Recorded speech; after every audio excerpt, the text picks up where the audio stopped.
for just the bunk heater. I actually wired this in. All the wiring was already there. I just had to connect it correctly.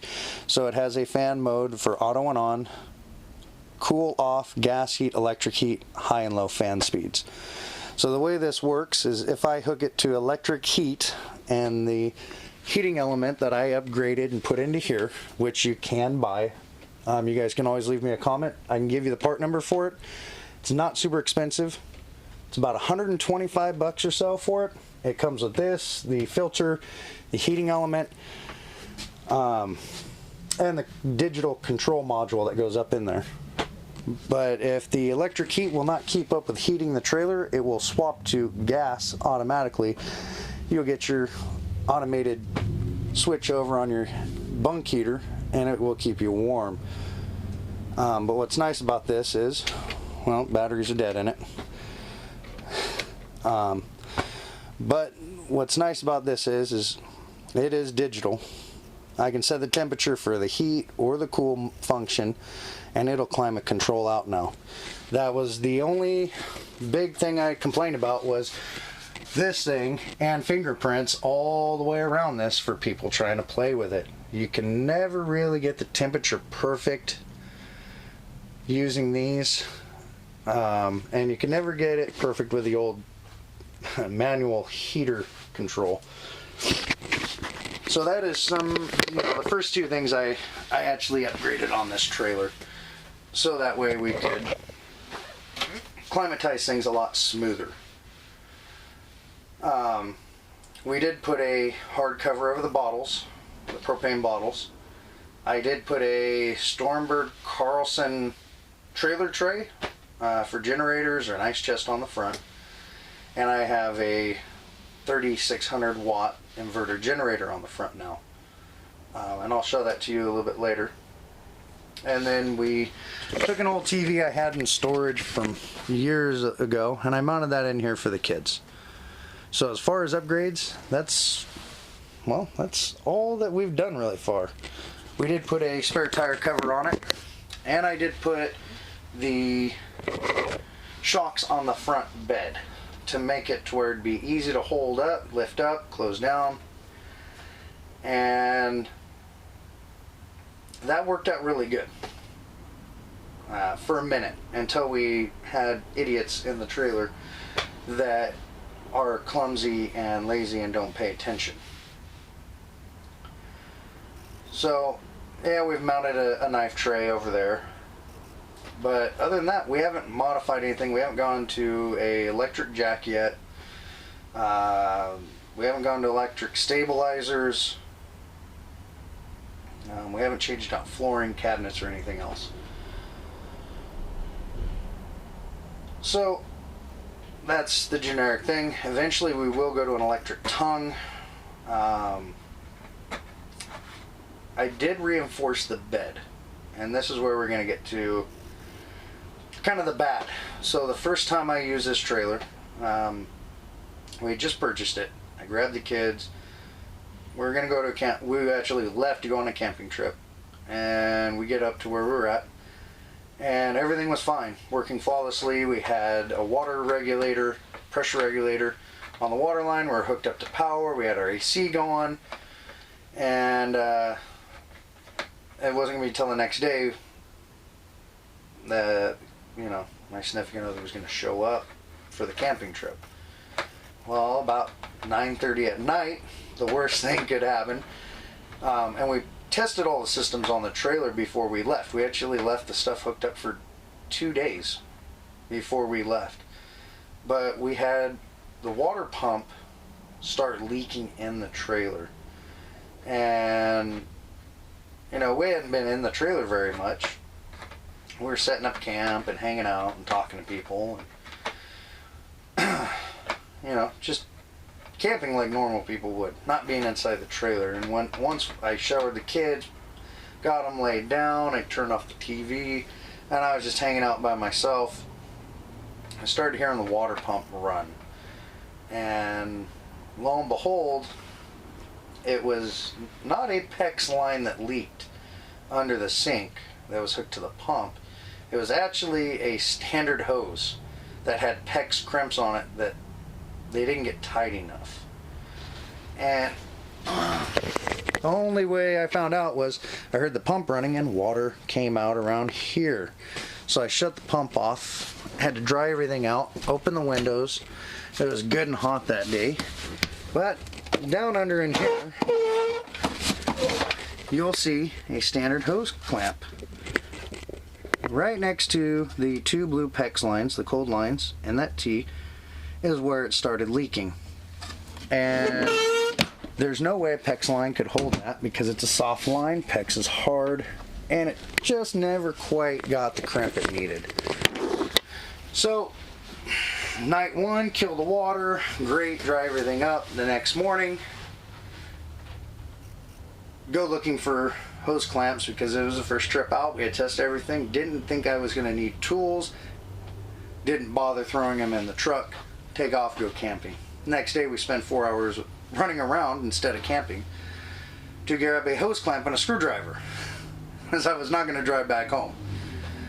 Get it fixed, and that was the only issue we've had with this trailer until this last camping trip. We had a family reunion on my mom's side, and it happened again on the other side of that same hose, on the pump.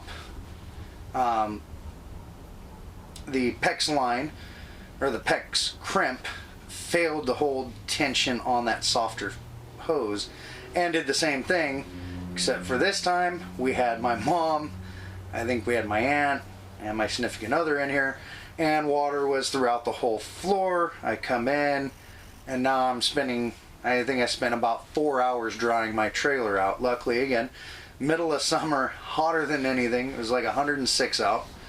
We just opened the windows and said, screw it, let it dry. And I continuously look in to make sure there's no rot. I dry things out. I use a hair dryer, towels. We haven't had any wood warp or anything else. So, you know, Jayco, if you ever watch this video, quit putting PEX crimps on non-PEX lines. Use quality hose clamps, please. Other than that, this trailer's been pretty flawless.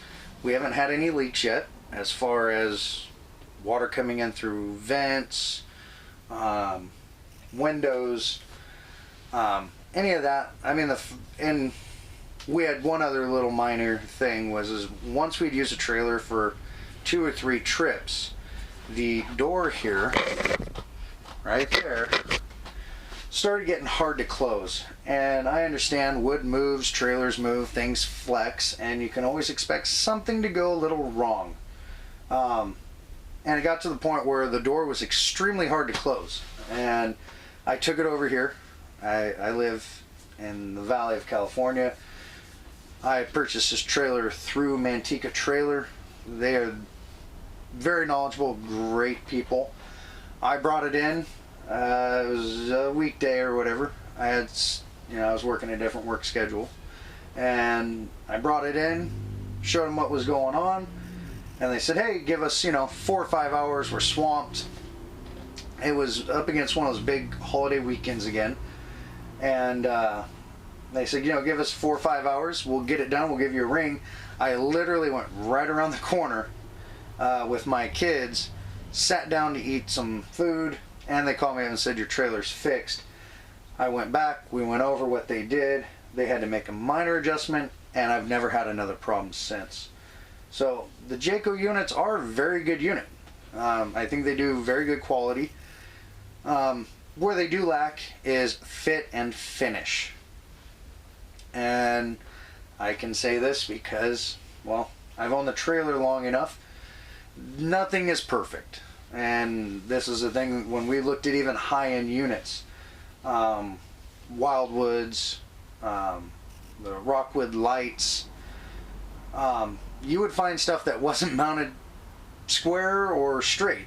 And that happens in production when you're moving units in and out. But I couldn't see spending $40,000 on the same trailer and still have things not right. And not to get any better build quality when they are aluminum sided and wood framed.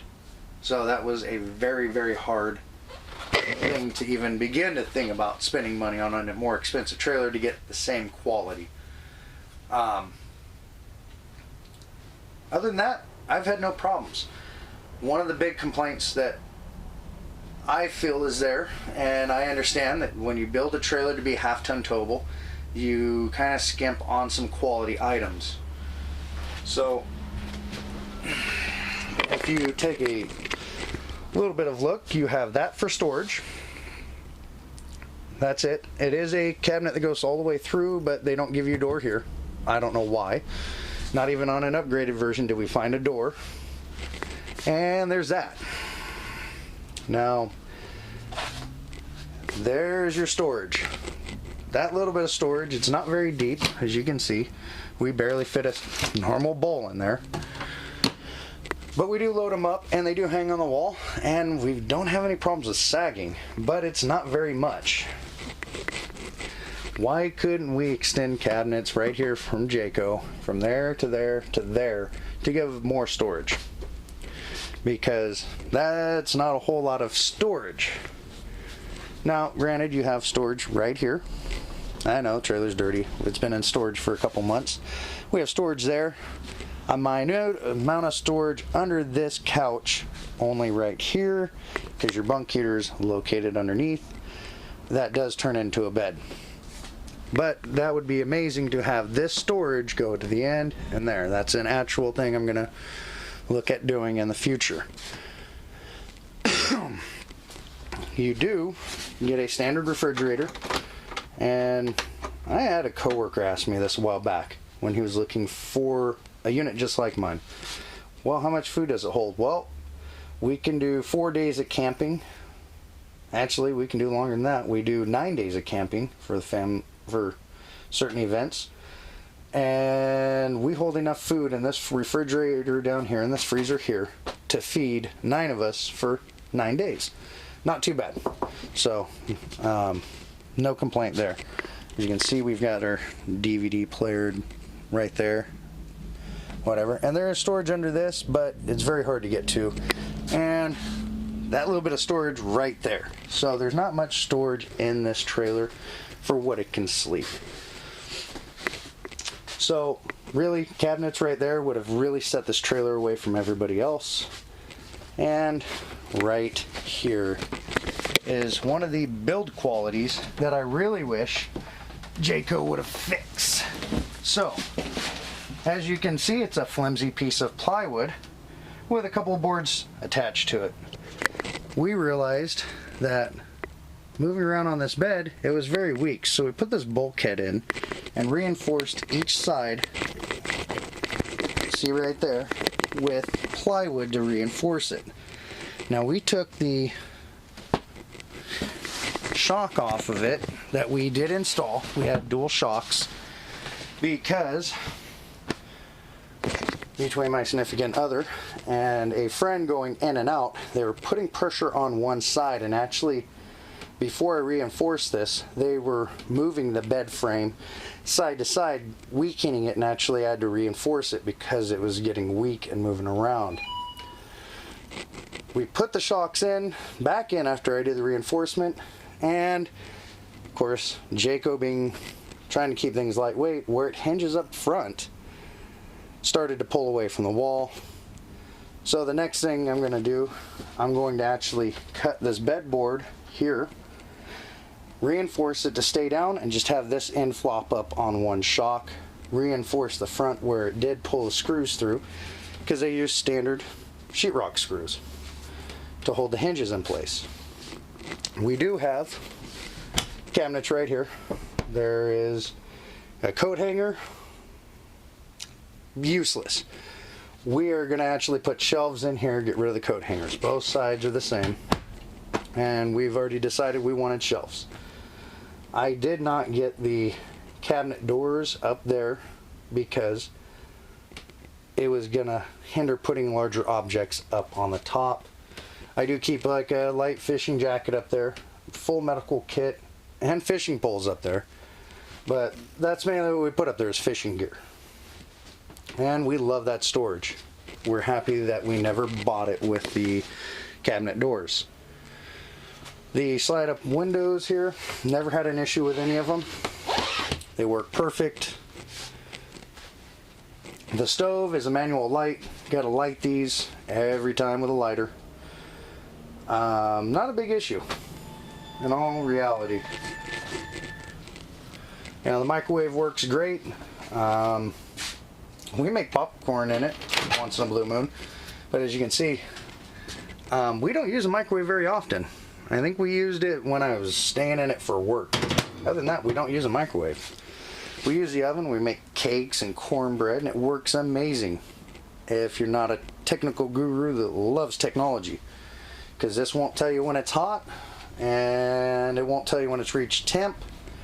But if you grew up in an old school house, it works the same. The standard shower, standard RV shower. So this actually sleeps 2 full-size adults, and it's very comfortable. Same up here. My brother is 6 foot some odd, like 6'2", 6'3", and he fits up here just fine. And the upper bunk weight rating on this is like 600 pounds. So he gets up there, he's fine. My parents usually climb in there. I usually have kids right there, and my son usually gets the couch. But for the standard kitchen, and this is going to be the standard bathroom, this is going to be a complaint that some people have.